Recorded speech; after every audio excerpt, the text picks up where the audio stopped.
ಜನಗಣತಿ 2027ರ ಮೊದಲ ಹಂತದ ಕಾರ್ಯಗಳ ಕುರಿತು ಗುಬ್ಬಿ ತಾಲೂಕು ಕಚೇರಿಯ ಕೋರ್ಟ್ ಹಾಲ್ನಲ್ಲಿ ತಹಸೀಲ್ದಾರ್ ಬಿ ಆರತಿ ಸುದ್ದಿಗೋಷ್ಠಿಯನ್ನು ನಡೆಸಿದರು. ಇದೇ ಸಂದರ್ಭದಲ್ಲಿ ಮುಖ್ಯ ಅಧಿಕಾರಿ ಮಂಜುಳಾದೇವಿ ಉಪಸ್ಥಿತರಿದ್ದರು. ತಹಸೀಲ್ದಾರ್ ಆರತಿ ಬಿ ಮಾತನಾಡಿ, ಜನಗಣತಿ ಕಾರ್ಯವನ್ನು 2 ಹಂತಗಳಲ್ಲಿ ನಡೆಸಲಾಗುತ್ತದೆ. ಮೊದಲ ಹಂತವಾಗಿ ಸಾರ್ವಜನಿಕರು ಸ್ವಯಂ ಗಣತಿಯನ್ನು ಏಪ್ರಿಲ್ 1ರಿಂದ ಏಪ್ರಿಲ್ 15ರವರೆಗೆ ಆನ್ಲೈನ್ ಮೂಲಕ ಪೂರ್ಣಗೊಳಿಸಬಹುದು. ಅದಾದ ಬಳಿಕ ಏಪ್ರಿಲ್ 16ರಿಂದ ಮೇ 15ರವರೆಗೆ ಗಣತಿದಾರರು ಮನೆ ಮನೆಗೆ ಭೇಟಿ ನೀಡಿ ಮಾಹಿತಿಯನ್ನು ಸಂಗ್ರಹಿಸಲಿದ್ದಾರೆ. 2011ರ ಜನಗಣತಿ ಪ್ರಕಾರ ಗುಬ್ಬಿ ತಾಲೂಕಿನ 331 ಗ್ರಾಮಗಳಲ್ಲಿ ಒಟ್ಟು 2,44,072 ಜನಸಂಖ್ಯೆ ಇದ್ದು, ಪ್ರಸ್ತುತ ಪ್ರಾಜೆಕ್ಟ್ ಜನಸಂಖ್ಯೆ 2,92,886ಕ್ಕೆ ಏರಿಕೆಯಾಗಿದೆ ಎಂದು ತಿಳಿಸಿದರು. ತಮ್ಮ ಜನಗಣತಿಯನ್ನು ಅವರೇ ಹೇಗೆ ಒಂದು ಲಿಂಕ್ ಮುಖಾಂತರ ಮಾಡಿಕೊಳ್ಳುವುದು ಈಗಾಗಲೇ 1ನೇ ತಾರೀಕಿಂದ ಚಾಲ್ತಿಯಲ್ಲಿದ್ದು, ಸೊ ಎಲ್ಲ ಸಾರ್ವಜನಿಕರು ಆ ಲಿಂಕನ್ನು ಬಳಸಿಕೊಂಡು ತಮ್ಮ ಸೆಲ್ಫ್ ಎನ್ಯುಮರೇಷನ್ನ ಮಾಡಿಕೊಳ್ಬೇಕಾಗಿ ಕೋರಿದೆ. ಹಾಗೆ ಮತ್ತೆ 1ರಿಂದ 15ನೇ ತಾರೀಕು ತನಕ ಸೆಲ್ಫ್ ಎನ್ಯುಮರೇಷನ್ ಇರುತ್ತೆ. ಅದಾದ ನಂತರ 16ನೇ ತಾರೀಕಿಂದ ಮೊದಲನೇ ಹಂತ ಅಂದರೆ ಹೌಸ್ ಲಿಸ್ಟಿಂಗ್, ಜನಗಣತಿಯ ಮೊದಲನೇ ಹಂತ ಹೌಸ್ ಲಿಸ್ಟಿಂಗ್ ಅನ್ನ ನಮ್ಮ ಗುಬ್ಬಿ ತಾಲೂಕಿನಲ್ಲಿ 2 ಚಾರ್ಜ್ ಆಫೀಸರ್ಸ್ ಆಗಿ ನಾವಿಬ್ಬರು ನೇಮಕಗೊಂಡಿರ್ತೀವಿ. ತಹಶೀಲ್ದಾರ್ ರೂರಲ್ ಚಾರ್ಜ್ ಆಫೀಸರ್, ಹಾಗೆ ನಮ್ಮ ಪಟ್ಟಣ ಪಂಚಾಯಿತಿ ಚೀಫ್ ಆಫೀಸರ್ ಆಗಿರುವಂತಹ ಮಂಜುಳಾ ಅವ್ರನ್ನ ಅರ್ಬನ್ ಚಾರ್ಜ್ ಆಫೀಸರ್ ಆಗಿ ಈಗಾಗಲೇ ನೇಮಕ ಮಾಡಿ ನಮಗೆ ತರಬೇತಿಯನ್ನು ಸಹ ನೀಡಲಾಗಿರುತ್ತದೆ.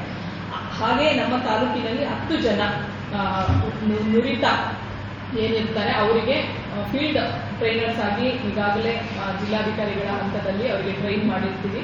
ಹಾಗೆ ದಿನಾಂಕ 6ನೇ ತಾರೀಕಿಂದ 6, 7, 8 1ನೇ ಹಂತ ಮತ್ತೆ 9, 10, 11 2ನೇ ಹಂತ ಹಾಗೆ ನೇಮಕಾತಿಯನ್ನ ಮಾಡಿ ಅವರಿಗೆ ಪ್ರತಿ 6 ಜನ ಎನ್ಯುಮರೇಟರ್ಸ್ಗೆ ಒಬ್ಬ ಸೂಪರ್ವೈಸರ್ನ ನೇಮಕ ಮಾಡಿ ಅವರಿಗೆ ಈಗಾಗಲೇ ನಾವು ಇದು ಫೋನ್ ಮುಖಾಂತರ ಅವರಿಗೆ ನಾವು ಡೀಟೇಲ್ಸ್ನ ಶೇರ್ ಮಾಡಿದ್ವಿ. ಹಾಗೆ ಈ ದಿನ ಅವರಿಗೆ ನೇಮಕಾತಿ ಆದೇಶಗಳನ್ನ ಕೊಟ್ಟು ಸೋಮವಾರದಿಂದ ತರಬೇತಿಗೆ ಖುದ್ದು ಹಾಜರಾಗಬೇಕಾಗಿ ನಾವು BO ಮುಖಾಂತರ ಎಲ್ಲರಿಗೂ ಜಾರಿ ಮಾಡಿದ್ವಿ. ಈಗ ನಾವು ಎಲ್ಲ ಸಾರ್ವಜನಿಕರಲ್ಲಿ ಕೇಳಿಕೊಳ್ಳೋದೇನೆಂದ್ರೆ ಸೆಲ್ಫ್ ಎನ್ಯುಮರೇಷನ್ ಅಲ್ಲಿ ಆ ಲಿಂಕ್ ಬಳಸಿಕೊಂಡು ತಮ್ಮ ಗಣತಿಯನ್ನ ತಾವೇ ಪ್ರೇರೇಪಿತರಾಗಿ ಮಾಡ್ಕೊಳ್ಬೇಕು ಅಂತ ಕೋರ್ಕೊಳ್ತಾ ಇದ್ವಿ. ಹಾಗೆ ಮನೆಗೂ ಏನು 16ನೇ ತಾರೀಕಿಂದ ನಮಗೆ ನಮ್ಮ ಗಣತಿಗಾರರು ತಮ್ಮ ಮನೆಗಳ ಹತ್ರ ಬರ್ತಾರೆ. ಸೊ ಅವರಿಗೆ ಮಾಹಿತಿಯನ್ನ ನೀಡಬೇಕು. ಹಾಗೆ ಯಾವೊಂದು ಮನೆಯೂ ನಾವು ಟ್ರೈನಿಂಗ್ ಅಲ್ಲಿ ಎಲ್ಲ ಎನ್ಯುಮರೇಟರ್ಸ್ಗೂ ಸ್ಪಷ್ಟವಾಗಿ ಮಾಹಿತಿಯನ್ನ ಕೊಡ್ತೀವಿ. ಹಾಗೆ ನಾವು ಬ್ಲಾಕ್ ಡಿಮಾರ್ಕೇಶನ್ ಟೈಮಲ್ಲಿ ಅದನ್ನು ಖಚಿತಪಡಿಸ್ಕೊಂಡಿದ್ದೀವಿ. ಅರ್ಬನ್ ಅಲ್ಲಾಗಿರ್ಲಿ ರೂರಲ್ ಅಲ್ಲಾಗಿರ್ಲಿ ಯಾವುದೇ ಒಂದು ವಸತಿ ಮನೆಯೂ ಬಿಟ್ಟಿರಬಾರ್ದು. ಕಂಪಲ್ಸರಿ ಒಂದು ಗ್ರಾಮ ಅಂದಮೇಲೆ ಎಲ್ಲಾ ಮನೆಗಳನ್ನ ಕವರ್ ಮಾಡಬೇಕು ಅನ್ನೋದೇ ಫಸ್ಟ್ ಫೇಸ್ನ ಉದ್ದೇಶ ಆಗಿರುತ್ತೆ.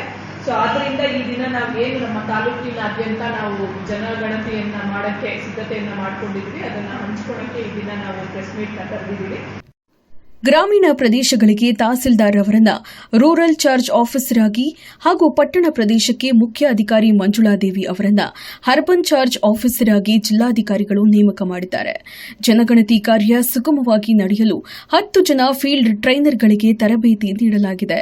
ಹಾಗೆಯೇ ಎಣಿಕಾ ಅಧಿಕಾರಿಗಳು ಮತ್ತು ಮೇಲ್ವಿಚಾರಕರಿಗೆ ಏಪ್ರಿಲ್ 6ರಿಂದ 14ರವರೆಗೆ ಸರ್ಕಾರಿ ಬಾಲಕಿಯರ ಪದವಿ ಪೂರ್ವ ಕಾಲೇಜಿನಲ್ಲಿ 11 ಬ್ಯಾಚ್ಗಳಲ್ಲಿ ತರಬೇತಿಯನ್ನು ನೀಡಲಾಗುತ್ತಿದೆ. ಏಪ್ರಿಲ್ 16ರಿಂದ ಮೇ 16ರವರೆಗೆ ಗಣತಿದಾರರು ಮನೆಗೆ ಭೇಟಿ ನೀಡುವ ಸಂದರ್ಭದಲ್ಲಿ SEID ಮೂಲಕ ಮಾಹಿತಿಯನ್ನು ಪರಿಶೀಲಿಸಲಿದ್ದಾರೆ. ಸ್ವಯಂ ಗಣತಿಯನ್ನು ಪೂರ್ಣಗೊಳಿಸದಿದ್ದಲ್ಲಿ ಗಣತಿದಾರರು ಮನೆಗೆ ಭೇಟಿ ನೀಡಿ ಅಗತ್ಯ ಮಾಹಿತಿಯನ್ನು ಸಂಗ್ರಹಿಸಲಿದ್ದಾರೆ. ರಾಷ್ಟ್ರೀಯ ಮಹತ್ವದ ಈ ಜನಗಣತಿ ಕಾರ್ಯದಲ್ಲಿ ಪ್ರತಿಯೊಬ್ಬರೂ ಭಾಗವಹಿಸಿ ಸರಿಯಾದ ಮಾಹಿತಿಯನ್ನು ನೀಡಬೇಕು ಎಂದು ತಹಸೀಲ್ದಾರ್ ಬಿ ಆರತಿ ಮನವಿ ಮಾಡಿದ್ದಾರೆ.